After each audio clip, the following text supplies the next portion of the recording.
بسم اللہ الرحمن الرحیم. ناظرین، میں ہوں آپ کا ہوسٹ محبت علی اور آپ دیکھ رہے ہیں HNN نیوز. HNN نیوز کی لائیو اسٹوڈیو میں آج پیر سید ثبت اللہ شاہ سورہ بادشاہ کا دن ہے کہ آج کے دن اس مرد مجاہد نے اپنے سر کا نذرانہ دے کر اس وطن عزیز کو آزاد کرنے کے حوالے سے اپنا کردار ادا کیا.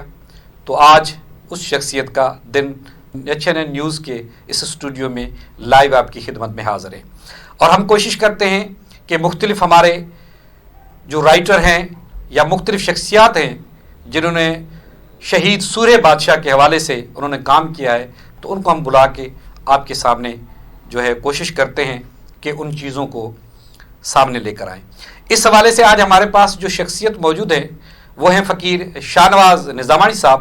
آپ ایک رائٹر ہیں، مختلف کتابیں انہوں نے لکھی ہیں اور خاص کر کے شہید سورہ بادشاہ کی جو ان کے کارنامے تھے، ان کے حوالے سے جو انہوں نے چیزیں کہی تھی، ان کے حوالے سے انہوں نے ایک کتاب دو چار جو ہیں وہ انہوں نے لکھے ہیں. تو آئیے ان سے بات کرتے ہیں. فقیر شاہ نواز صاحب، آپ کو ہم پروگرام اپنے میں ویلکم کہتے ہیں کہ آپ یہاں پر آئے. سب سے پہلے تو ہم یہ بتائیں کہ یہ جو حر تحریک تھی یا شہید سورہ بادشاہ کی جو تحریک تھی، یہ کیا کوئی منظم ایک تحریک تھی یا کوئی اگر چیز تھی اس کے اگینسٹ میں کوئی انہوں نے کوئی کارنامہ کیا یا اس کے اگینسٹ میں یہ تحریک تھی؟ اس پہ تھوڑی سی روشنی. بسم اللہ الرحمن الرحیم. کافی احباب اگر جنہوں نے مطالعہ کیا ہوگا خانقاہ عالیہ راشدیہ کا، وہ خانقاہ جو حضرت امام محمد راشد روضہ دھنی رضی اللہ تعالیٰ عنہ جو ان کے جد امجد تھے، اگر آپ پڑھیں تو ان کی اگر آپ نے سیاسی زندگی، جو ابھی ایک کتاب آئی ہے کہ جو پیر سے روضہ دھنی کی سیاسی زندگی پہ آیا ہے، اگر آپ پڑھیں گے تو میروں نے ایک خط لکھا پیر صاحب کو کہ اگر ہمیں پڑوس کا خیال نہیں ہوتا تو ہم آپ کے ساتھ یعنی کچھ ایسے الفاظ جو گستاخانہ ہی سمجھا. تو پیر صاحب نے ان کو جواب دیا کہ آپ میرے پڑوس میں، میں آپ کے پڑوس میں نہیں، آپ میرے پڑوس میں رہ رہے ہیں. یعنی ایک یہ حریت تھی جو ان کو نسل در نسل ملی. پھر جب ہم آتے ہیں حضرت پیر سے بنگلے دھنی وقت کے یعنی علی گور شاہ اول، تو اس وقت میں بھی جو پیر صاحب نے ایک شعر لکھا جس میں پیر صاحب کو زہر دیا گیا، تو پھر جماعت کے اندر جو غصہ، جو ولولہ جو پیدا ہوا، یعنی یہ سنس وہیں سے پیدا ہو چکا ہے. اب آتے ہیں اگر ہم حزب اللہ شاہ پیر سے مسند دھنی کے وقت میں، تو اس وقت میں ہی جو بچو بادشاہ پیرو وزیر کی جو تحریک تھی وہ آہستہ آہستہ وہ بڑھنا شروع ہوئی. اتنے اس قدر کہ جب پیر صاحب نے احتجاج کیا، پیر سے حزب اللہ شاہ اول نے، کہ آپ نے مجھے مدعو کر کے اور میری دسترخوان پہ آپ نے شراب کا شیشہ رکھا ہے، اگر اس کو اٹھایا یا تو ہمیں واپس کر دیا جائے.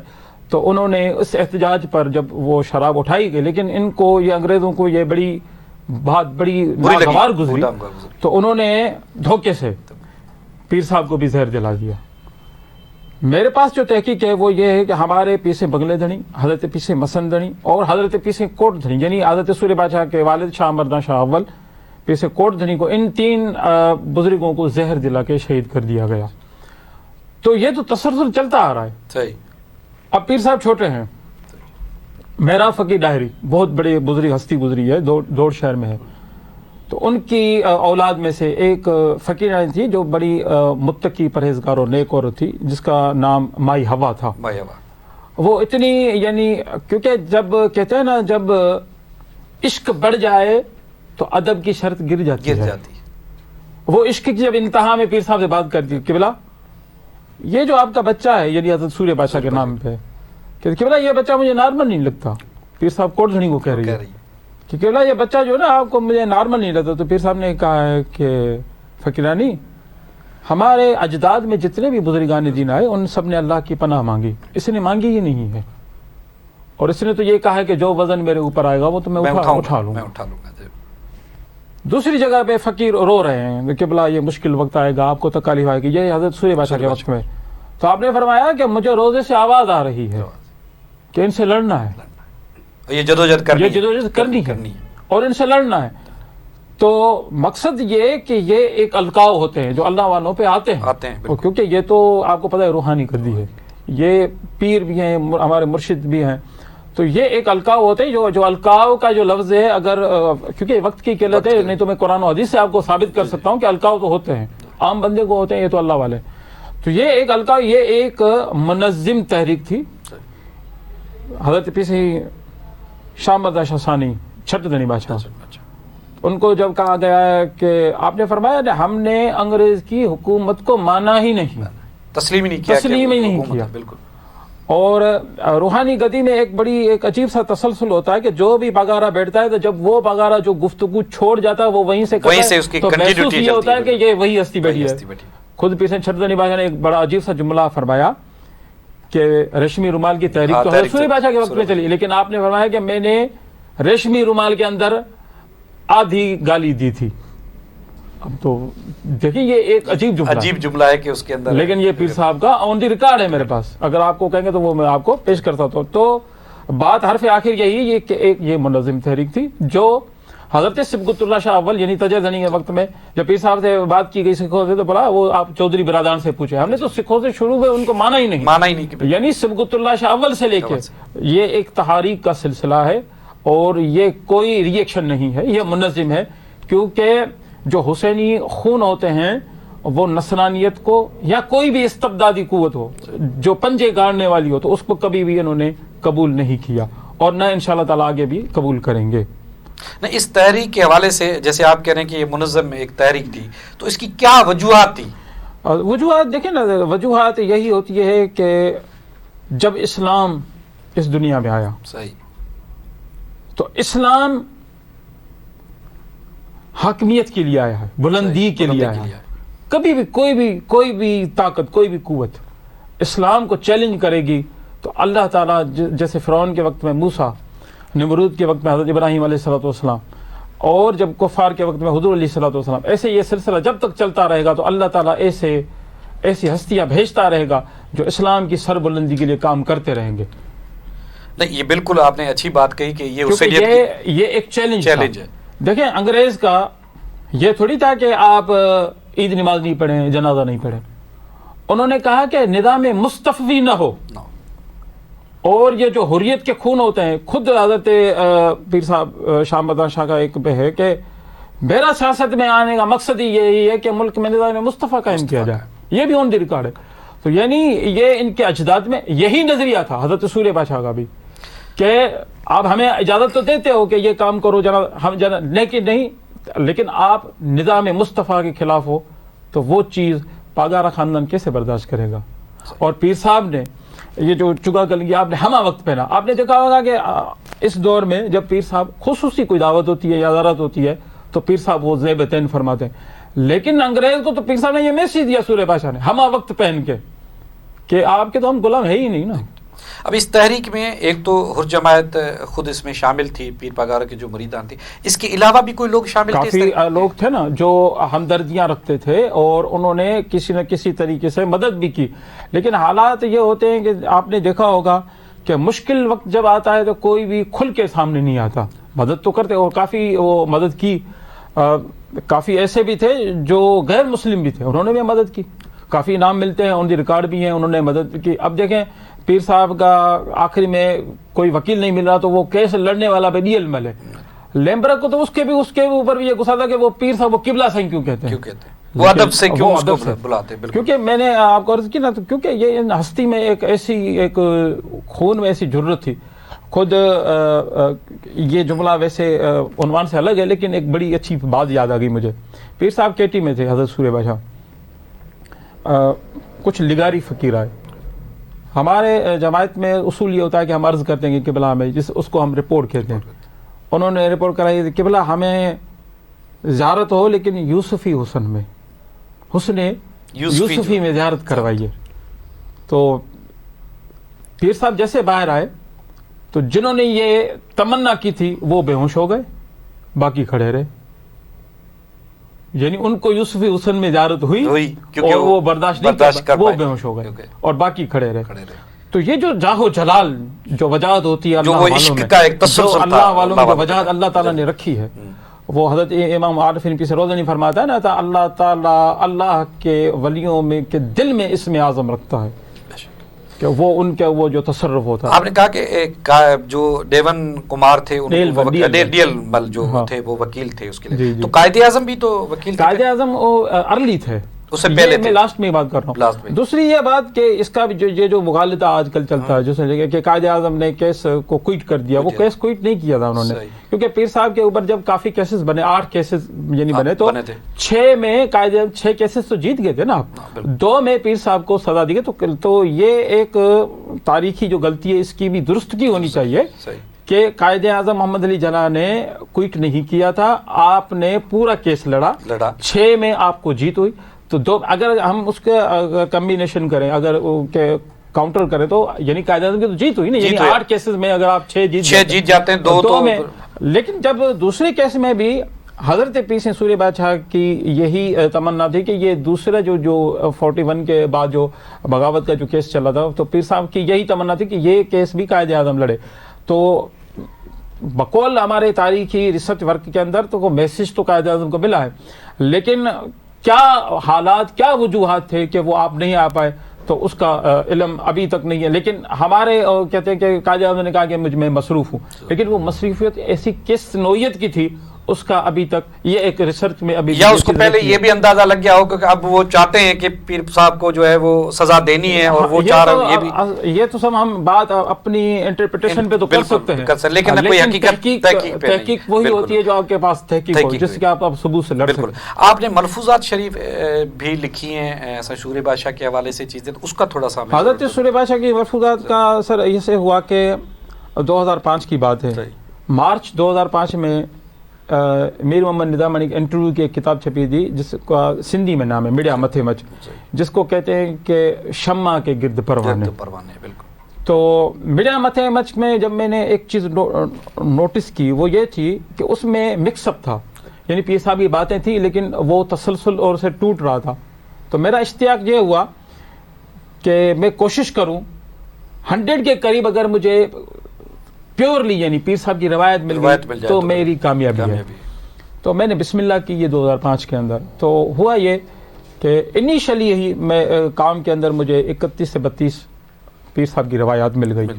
جب یہ کام کا سلسلہ چلا اور دروازے کھلتے گئے جو ابھی تک چل رہا ہے, ابھی بھی مجھے روایات مل رہی ہے, تو یہ تقریباً 1000 سے ابو ہو چکی تھی روایات. لیکن پھر جب میں نے ان کی جس کو کہتے ہیں اسکروٹنی کرنا, بالکل اس کو جانچنا پرکھنا اچھے طریقے سے کہ کیا چیز ہے, پھر ان کے انالائسس کرنا, تو اس میں یہ ہوا کہ 200 سے 300 روایات میں نے حذف اس لیے کی کیونکہ وہ ایتھنٹک, میری نظر میں ایتھنٹک, ابھی تک مجھے کوئی ایسا ثبوت نہیں ملا کہ یہ واقعی ایتھنٹک ہے میں لکھوں, کیونکہ کتاب چھپنے سے پہلے آپ کی, چھپنے کے بعد معاشرے کی ظاہر آپ نے بتا دیا. یہ الحمدللہ پھر میں نے کام ابھی تک جاری ہے, اس میں مجھے 17 سال ہو چکے ہیں ماشاءاللہ, اور امید ہے کہ نیکسٹ ایئر یا اس سے نیکسٹ ایئر 20 مارچ کے اندر میں اس کو کمپلیٹ کروں, اور یہی ناظرین سے ہوگی کہ وہ ہمارے لیے دعا کریں کہ یہ کام. اس میں کوئی واقعات ایسے جو آپ, ہاں اس میں بہت سارے واقعات ہیں, کوئی ایسا جو ایک بڑا زبردست دلچسپ واقعہ ہے. آپ شکار پہ تھے, اب وہ ہر جماعت کے اندر یہ ہوتا ہے کہ جب مرشد کریم شکار پہ ہوتے ہیں تو تڑ کرتے ہیں, یعنی سندھی میں لفظ ہے کہ بھائی اس ہاں ان کو ساؤنڈلی کریں کہ جانور نکلیں, پنچھی اڑیں. تو ایسے پیر صاحب نے بندوق اٹھائی ہوئی تھی, کوئی ایسا جانور نکلا جو راوی کو فی الحال یاد نہیں ہے, پھر وہ خرگوش ہے یا ہرن ہے واللہ تعالی علم, وہ راوی کو یاد, لیکن کوئی بھی ایسا جانور نکلا. تو پیر صاحب نے بندوق اٹھائی ہوئی تھی, تو اس سے یہ نکل گیا ہے کہ قبلہ آ گیا یار. تو پیر صاحب نے بندوق نیچے کر دی. تو قبلہ آپ نے شکار نہیں کیا, تو آپ نے کہا کہ یاروں کو بندوقیں نہیں ماری جاتی, کیونکہ لفظ کی وہ بڑی تھی اہمیت, یاروں کو بندوقیں نہیں ماری جاتی. اور دوسری جگہ پہ پیر صاحب نے, آپ نے فرمایا غازی تحریک میں آپ نے جب بھرتی کر رہے تھے تو پیر صاحب نے کہا کہ سر چاہیے. تو فقیروں نے کہا قبلہ ایک ہے, قبول ہو. تو آپ نے فرمایا آپ نے سر میری دامن میں ڈالے, میں نے یہ آپ کے سر حضرت روضہ تھانی کی دامن میں ڈالے, کہ وہ سلسلہ جو تھا میں نے جو آپ نے مجھے پیش کیا وہ میں نے آگے پیش کر دیا. اور پیر صاحب کی زندگی کے حوالے سے اور بھی کافی, ایک دفعہ آپ کو پانی کی طلب ہوئی, تو ایک چھوٹی سی مٹکی پڑی تھی, پیر صاحب اٹھے پانی پینے کے لیے, تو فقیر بڑے, کسی نے کہا میں دوں, کسی نے, ہمارے لیے بڑی سعادت ہوتی ہے کہ مرشد کو پانی اپنے ہاتھ سے پلائیں. تو پیر صاحب بیٹھ جاؤ, آج جو آپ میرے اوپر ایک تنکا نہیں برداشت کرتے, ایک وقت ایسا آئے گا کہ میں ہوں گا اور یہ مٹکی ہوگی. یعنی اس صعوبت کے اندر. ایک دفعہ آپ نے بورچی کو کہا کہ بورچی کھانے میں کیا ہے؟ قبلہ فلاں چیزیں فلاں چیزیں فلاں چیزیں فلاں چیزیں. آپ نے کہا کہ ایسے کرنا کم قیمت والے چاول جسے ہم ایری بھی کہیں یا ایکس وائی زی کوئی اور بھی نام دے سکتے ہیں, وہ لینا, صرف پانی میں ابالنا, تھوڑا سا نمک ڈالنا اس میں اور کچھ بھی نہیں. جی قبلہ حکم. ایک دفعہ دو دفعہ ہفتہ تقریباً گزر گیا. تو اس باورچی نے عرض کیا قبلہ ہر طعام موجود ہے, آپ مسلسل 7 دن سے یہی آپ کھا رہے ہیں. تو آپ نے کہا کہ نفس کو تابع کرنے کے لیے کوئی وقت ایسا آئے, یہ نفس سرکشی نہ کرے, اس کو تابع کرنے کے لیے یہ میں کر رہا ہوں. یہ پریکٹس ہے کہ آگے چل کے ہو سکتا ہے آنے والا ہے وقت ہے, اور اس نے دیکھ لیا تھا کہ آنے والا وقت جو ہے اس کی وجہ سے. میں نے ابھی آپ نے دیکھا ہوگا کہ آرتھر الڈاما بہت مشہور چل رہا تھا, تو اس میں ترکش ڈرامہ, اس میں ایک ابن العربی کا مرید آلریڈی قید ہوتا ہے.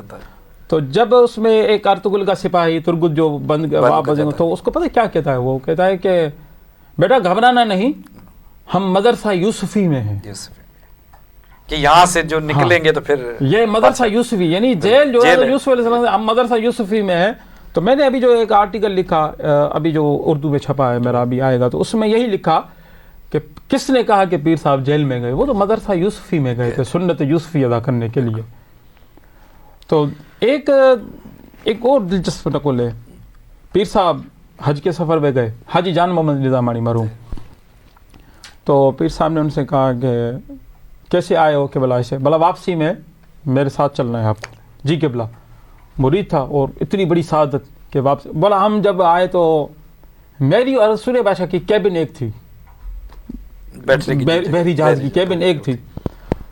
تو میں نے دیکھا تو پیر صاحب نے ویسے جو زمزم حاجی اٹھاتے ہیں, پہلے تو ہم نے بھی جو 2000 سے پہلے جو عمرے کی تھی اس میں تو ہم تو 20 لیٹر اٹھا دیتے تھے, پھر 10 پہ آ گیا, ابھی تو 5 دے رہے ہیں.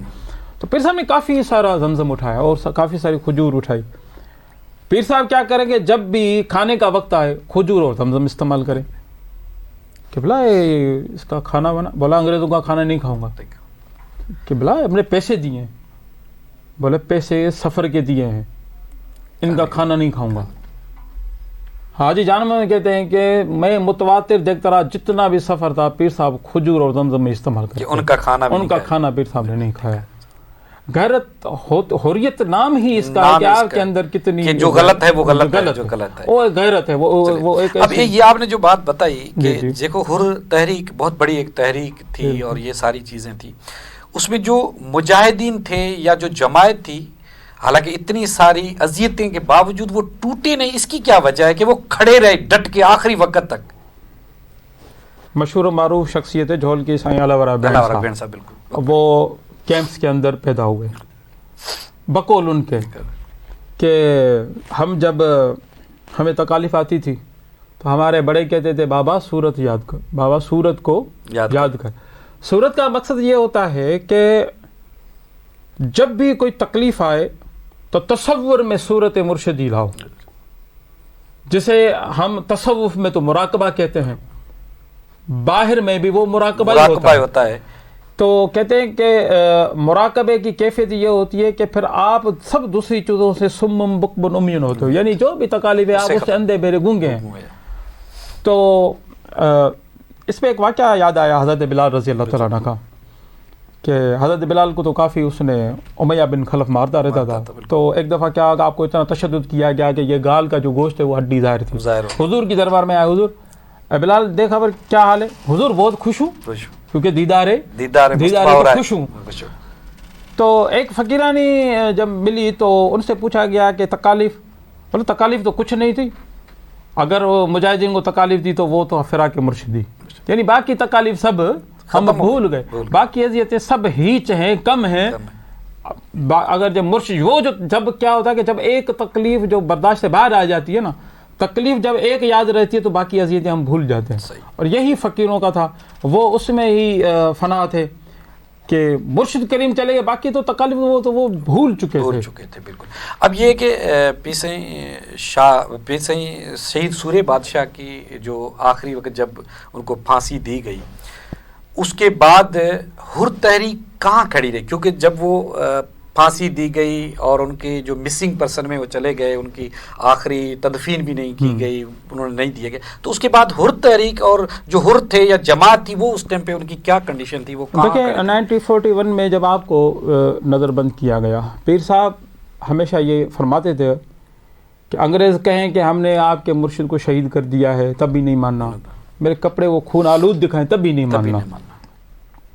میرا ایک انٹرویو ہوا مٹو فقیر غازی شہید کی دختر سے، ان کی بیٹی سے، تو بولا میں اپنے ابو سے ملنے گئی تھی، کچھ ہی بیرکس چھوڑ کے حضرت سورہ بادشاہ بھی وہیں قید تھے۔ میں بولا آپ کو کب پتہ چلا پیر صاحب کی شہادت کا؟ بولا جب چھٹے دنی بادشاہ کی دستار بندی ہوئی۔ میں اتنے دنوں کو پتہ ہی نہیں تھا۔ بولا نہیں۔ اب اسے عرض یہ ہے کہ حر تحریک جو تھی وہ منظم اس لیے کھڑی رہی کیونکہ ایک اصول ہوتا ہے طریقت میں جسے ہم کہتے ہیں کہ جب آپ بیعت کر لیں، بیعت کی معنی یہ ہوتی ہے کہ ارادے کو قربان کرنا۔ جان تو اللہ کی ہے، اللہ کی ہے، ہر کسی نے دینی ہے، ارادے پہ آپ کا اختیار ہے۔ جب آپ ارادہ ہی چھوڑ دیتے ہو پھر وہ حکم ہی تھا جو سب کچھ تھا، اور حر تحریک میں کوئی ایسی چیز آئی نہیں کہ یہ منتشر ہوں۔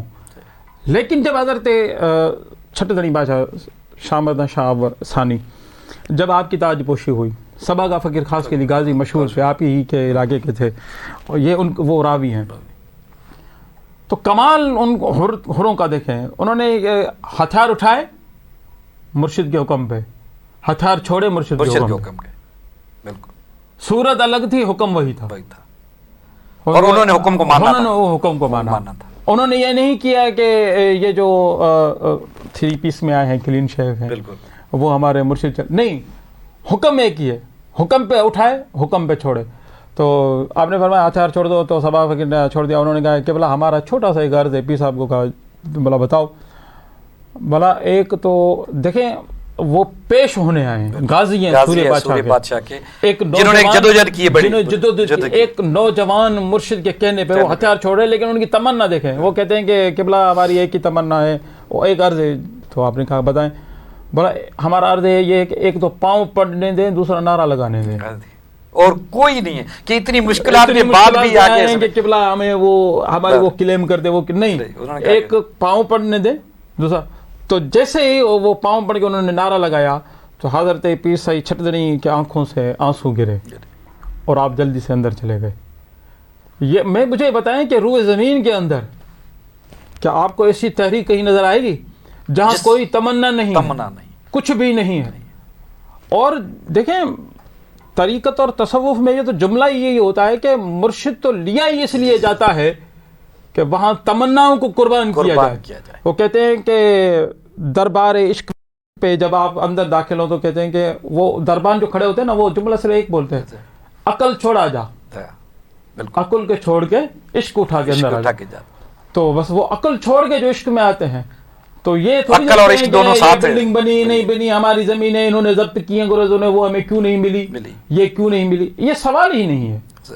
کیونکہ نہ زمینوں، یہ جنگ لڑی گئی کفار کے پنجے اکھاڑنے کے لیے، نصرانیت کو ختم کرنے کے لیے، تو یہ تھوڑی لڑی گئی کہ ہمیں یہ تو انگریز تو دے رہا تھا ہمیں، بھائی خیر پور ریاست لے لو، نواز شاہ لے لو، تو پیر صاحب سورہ بادشاہ نے انگریز کو کہا یہ کہ آپ ہوتے کون ہو دینے والے، یہ تو ہے ہی ہمارے اپنے، یہ تو ہے ہی ہمارے، آپ کون ہوتے دینے والے۔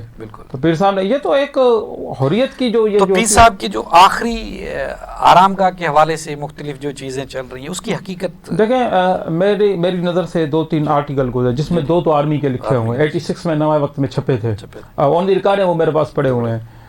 کوئی بھی اگر کوئی متلاشی آئے، کوئی سوال کوئی لے کے آئے تو میں وہ ان کو سامنے رکھ سکتا ہوں۔ تو ان فائلز کے اندر اور میجر وصال کے بقول، یہ ایک ایتھنٹک آن دی ریکارڈ بات ہے، ان کے بقول کو پیر صاحب کو تو پہلے جب شفٹ کیا گیا وہ تو ایسٹولا تھا، اب تحقیق یہ کہتی ہے کہ ایسٹولا میں تدفین تو ہوئی لیکن پھر وہاں سے ان کو مائگریٹ کرایا گیا ہے، جس میں مبارک ہو، وہ بھی انگریزوں کی طرف سے، وہ بھی انگریزوں کی طرف سے، یہاں بقایا کی طرف سے۔ اب کچھ تو ایسی چیزیں کہ میں آن دی ریکارڈ بتا نہیں سکتا، کچھ چیزیں ایسی ہوتی ہیں کیونکہ وہ میں ہو سکتا ہے کوئی فتنے کا سبب بنے، لیکن سوال جو آخر یہی ہے کہ آج کل جو ایک میں نے ابھی کچھ دن پہلے فیس بک پہ ایک چیز دیکھی ایک شخص کیا ہے وہ حضرت بسم اللہ شاہ بخاری پہ کھڑے ہو گئے, تو وہ نیچے کیپشن لکھتا ہے کہ حضرت سوری بادشاہ کی مزار پہ میں نے دعا مانگی. 99 کی بات ہے. پیر صاحب ایک پریس کانفرنس کرتے ہیں حضرت پیر سنگھ چھتردنی, جس میں آپ کو محسن ملت کا لقب دیا ہے, آن دا ریکارڈ ہے, وہ میرے پاس نیوز پیپر بھی پڑھی ہے. تو اس میں آپ نے فرمایا کہ والد صاحب کے جسم کی بات ہو گئی, لیکن حکومت اور کی طرف سے یعنی رکاوٹ ڈالی گئی. ایک سوال ہے میرا, وہ ان سے جو اگر بسم اللہ شاہ بخاری سورہ بادشاہ ہیں, بسم اللہ شاہ بخاری کی مزار تو پاکستان آزاد ہونے سے پہلے ہے, تو پھر 1999 میں پیر صاحب کیسے کہہ رہے ہیں کہ ہمیں کہ وہ باڈی بتا رہے ہیں کہ کہاں پہ, اگر وہ ہے تو پھر یہ تو پیر صاحب کا سوال, تو پیر صاحب نے یہ سوال کیوں اٹھایا؟ دوسرا ایک میرے محسن ہیں, بڑی ایج کے, فقیر محمد علی مہر صاحب, وہ بھی عاشق بندے. ان کو اپنی جوانی پہ ایک جستجو ہوئی کہ میں سورہ بادشاہ کا مدفن ڈھونڈوں. وہ اسی سلسلے میں نادر شاہ سے ملے. میاں نادر شاہ تب آپ حیات تھے, آپ کا انتقال 5 جنوری 92 میں ہوا, تو یعنی یہ اس سے پہلے کی بات ہے. تو وہ ان سے ملے, تو سائیں نادر شاہ نے, میاں صاحب نے کہا کہ والد صاحب کی جو مدفن ہے وہ آپ اور ہم نہیں ڈھونڈیں گے تو اور کون ڈھونڈے گا, گرچہ بسم اللہ شاہ ہے. تو سائیں نادر شاہ کا بنگلو جو ہے کراچی میں, وہ تو اس مزار کے بالکل قریب ہے, نزدیک ہے بالکل, گرچہ وہ مزار ہے. تو پھر سائیں نادر شاہ یہ جملہ کیوں کہہ رہے ہیں؟ میری دادی مرحومہ نانی سرائی کی بیٹی تھی, نانا سرائی خلیفہ تھا فرق طریقہ, تو وہ کہتی ہیں کہ میں سائیں نادر شاہ سے اس بارے میں ملی تھی, ان سے پوچھا تھا, تو سائیں آپ بسم اللہ شاہ پہ جاتے اور ہمارے, تو آپ نے کہا کہ میں سائیں نادر شاہ بسم اللہ شاہ کی مزار پہ اس لیے خدمت کرتے ہیں کہ ہو سکے ہمارے والد صاحب کی مزار پہ بھی کوئی خدمت کرتا ہو. لیکن آپ نے یہ کلیئر کیا, یہ نہیں کہا کہ یہ سورہ بادشاہ کی, اس نے کہا کہ اگرچہ یہ ہے تو پھر تلاش کس کی, اگر یہ ہے تو پھر صاحب یہ بیان کیوں دلاتے؟ تو میں کہتا ہوں کہ خدا را یا تو تحقیق کریں, یا تو جو تحقیق کریں آپ ان سے رجوع کریں. اپنی طرف سے انٹرپریٹیشن کرتے ہیں جو آپ کسی نے کہہ دیا اور آپ اس بات کو مان لیا آپ نے, تو یہ چیزیں کیا کرتی ہیں کہ پھر آپ کو اصل سے ہٹاتی ہیں اور پھر ایک نئی چیز کی طرف لے جاتی ہے, پھر آ جاتی ہے. اور آپ کیا سمجھتے ہیں کہ واقعی میں ابھی تک اس چیز کا پتہ نہیں چلا؟ جہاں تک لاسٹ جو ہماری ریسرچ ہے, جو میری جو تحقیق ہے, یا ہمارے جو سائیں عمر چند ہے, میر صاحب فقیر ہیں, یا تو کافی جو دوسرے دوست ہیں, جو آخری جو ایک ذہن کام کر رہا ہے وہ یہی ہے کہ ایسٹولا سے اگر انہوں نے موو آن کرایا بھی ہے نا, تو پھر بھی وہ وہیں کہیں یا ایران کے علاقے میں وہ چیز آئے گی یا وہ پاکستان کے اندر آئے گی, لیکن انہوں نے کسی جزیرے کے اندر نہیں پھر آپ کی تدفین کی ہے, کہیں اور کی ہے, کہیں اور کسی اور جزیرے میں کی ہے, لیکن وہ ہے جزیرہ کہ وہیں کسی اور میں انہوں نے موو آن کرایا ہوگا. پیر شاہ مردان شاہ کو بھی اس حوالے سے شاید پیر صاحب کو مجھے لگتا ہے کہ آپ نے کہیں اس کا واضح الفاظ میں تو اشارہ نہیں دیا, لیکن پیر صاحب نے ان کے نام ضرور لیے جو ان کے سامنے رکاوٹیں ہیں. پیر صاحب ہاں انہوں نے کہا کہ یہ رکاوٹیں ہیں کہ وہ نہیں چاہتے, وہ نہیں چاہتے. ڈاکٹر بلوچ صاحب نے بھی اس چیز کی تصدیق کی تھی. ڈاکٹر صاحب سے بات ہوئی جب آخری آپ آئے, 2011 میں ہی آپ کا انتقال ہوا, 2011 میں ہی ہمارے پاس آئے, اور انہوں نے بڑی زبردست اسپیچ کی تھی. تو ڈاکٹر صاحب نے خود ایک بات کی تھی کہ جب میں امریکہ سے آ گیا میری پی ایچ ڈی وغیرہ کر کے, تو میں نے دیکھا کہ پاکستان آزاد ہو چکا ہے, گدی بحال نہیں ہو رہی ہے. میں یہاں کے لوکل بندوں سے ملا, تو میں نے بولا پیر صاحب کی گدی کو بحال کیا جائے. تو انہوں کی ورڈنگ یہ تھی کہ اگر پیر صاحب آ گئے تو پھر ہم کہاں جائیں گے. ظاہر ہے ان کے لیے سب سے بڑی رکاوٹ تو یہی ہے کہ انگریزوں سے لڑے چیزیں. یہی سوال جب حضرت پیر چھتردنی بادشاہ سے کیا گیا تو پیر صاحب بولا یہ بزدل لوگ میرے انتقام کے قابل ہیں. بالکل یہ پیر صاحب نے فرمایا. تو اب اس حوالے سے ایک اور چیز بھی ہے کہ اتنی بڑی تحریک, اتنا بڑا سورہ بادشاہ جس نے پاکستان کی بنیاد میں ان کی جماعت کا لہو شامل ہے, آج تک قومی سطح پہ اس تحریک کو نہیں مانا گیا. اس کی ریزن کیا ہے؟ اس کا ریزن اشفاق صاحب نے ایک بڑے دلچسپ سوال سے جواب دیا. مطلب میں یورپ کے کسی کنٹری میں تھا, وہاں لوگوں کو اکٹھا کیا جا رہا تھا کسی مقصد کے لیے, یاد تو نہیں اس پہ وہ خاص کس کے لیے. تو میں نے اپنے آپ کو بھی پیش کیا, تو انہوں نے مجھ سے پوچھا کہ آپ کہاں سے؟ بولا میں پاکستان سے. بولا ہم آپ کو نہیں اٹھائیں گے. بولا کیوں؟ بولا آپ ابھی تک قوم نہیں بنے. دیکھیں, ہیروز کو یاد کرنے کے لیے پہلے ہمیں قوم بننا پڑے گا. ہم تو آج تک تو قوم ہی نہیں بنے.